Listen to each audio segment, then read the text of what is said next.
At Sierra, you'll always find apparel, footwear, and gear for 20 to 60% less than department and specialty store prices. But right now it's clearance time, so you can save even more on everything you need to get active and outside. Visit your local Sierra store today. The spirit of innovation is deeply ingrained in America, and Google is helping Americans innovate in ways both big and small. From improving emergency response times to protecting against cyber attacks, local, state, and federal governments are innovating with Google AI. This is a new era of American innovation. Find out more at g.co/American innovation. Hello and welcome. I'm Ryan Clarke, the Oregon State Beavers beat writer for the Oregonian and OregonLive. You are listening to the first episode of the Beavers Beat podcast, a short-form podcast keeping you in the loop on everything Oregon State sports. It's football season again.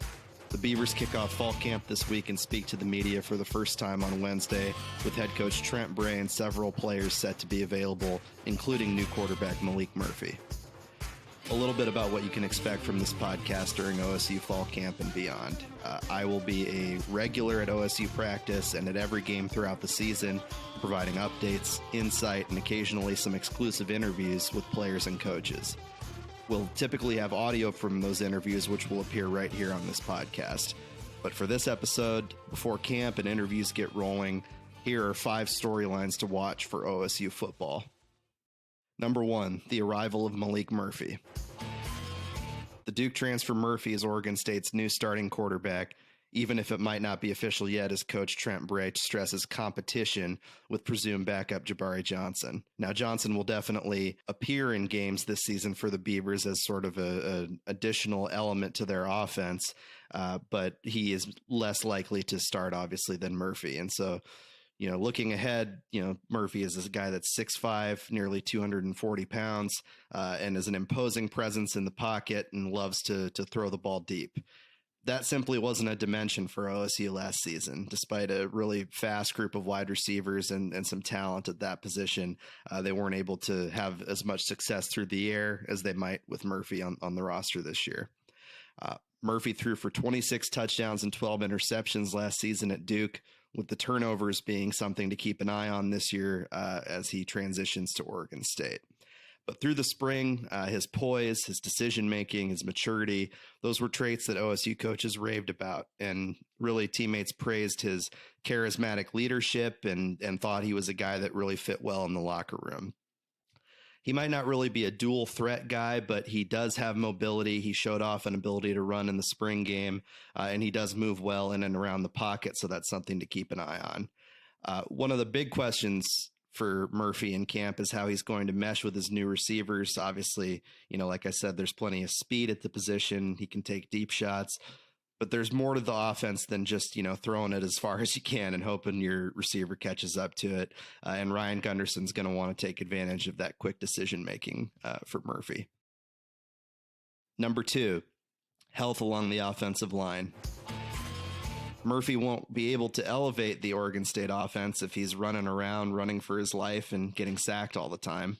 And fans who saw the spring game witnessed OSU quarterbacks who were under constant pressure, including, from true freshman edge rusher Blue Dantzler, who had a few sacks of his own, and that's a guy that might not even make it into the rotation. But this was a struggle largely due to injuries along the Oregon State offensive line. 5 guys who are potential starters on the O-line missed the spring due to injury. That's Jacob Strand and Tyler Morano at the tackle spots, guards JT Hand and Tyler Volton, and center Van Wells. We should know more about their individual availability and potential injury timelines this week and in the weeks to come, but it should be noted that journalists like myself who are in attendance at practice are not allowed to report on specific injuries or players who missed practice. Number 3, who stands out at wide receiver?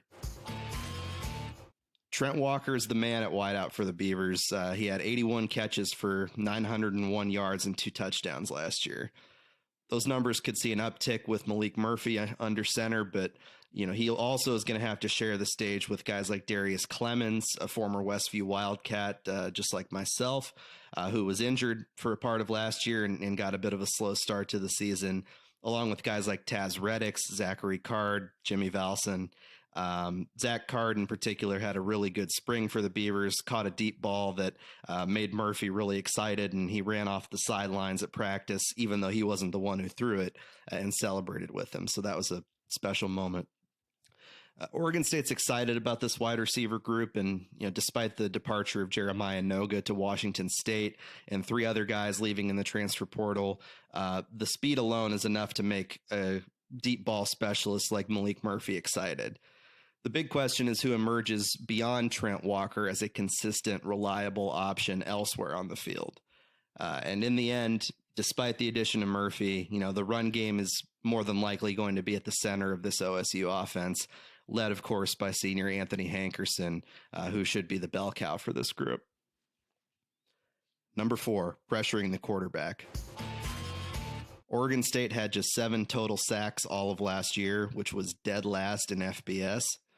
If you're a Beavers fan frustrated with how last season went, it's probably one of the most common statistics that you've read by now over and over again. I've certainly written it over and over again as we preview this OSU defense. The Beavers aim for significant improvement in pressuring the quarterback this year. It was a talking point throughout the spring, and OSU has done a lot of work to improve its personnel and help back that up. They've got Nico Taylor coming back, their leading returning edge rusher, and they added Kai Wallen and Walker Harris in the transfer portal. Wallen in particular is somebody that the Beavers feel like can be a really good opposite side edge rusher to Nico Taylor, joining the Beavers from Nebraska and providing the kind of size and athleticism that they're hoping for at that position. The Beavers also had 5 defensive tackles injured throughout the 2024 season, so a healthy interior defensive line will be crucial for creating opportunities for edge rushers like Taylor and Wallen to get to the quarterback. And finally, at number 5, we have special teams competitions. There's a lot of position battles to keep an eye on. There's going to be a lot of speculation about who starts where, and OSU football fans are sure to be interested in all of that. But a few that might go overlooked are the specialists. You've got at kicker, Caleb Ojeda and Logan McCreary, likely to compete for opportunities on field goals and kickoffs. And another wrinkle to the roster, if he makes the roster, is Japanese transfer Tetsuda Tsuyumine, who could be in the mix as well if he ends up on that full roster once fall camp finishes up. I would say that Ojeda probably has the edge at this point, given his experience. He's a guy that's been around the program, and he hit a 53-yarder in the spring game, so that shows his capability right there. At the punter spot, you've got Max Walker and AJ Windsor, and long snapper, you've got a competition likely going on this fall between Dylan Black and Jackson Robertson. Black's story is one of the most interesting on the OSU roster and really inspiring.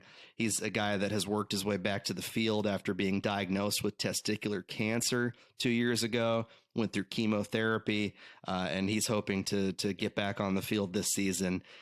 If he is taking some more time to get back to the field, or if he can't return to play, Robertson is a reliable player who has been at that position before and filled in for Black during the recovery time from cancer.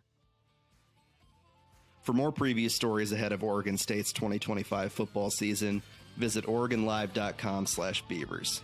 We've got early opponent previews up on there, along with position-by-position previews for OSU football.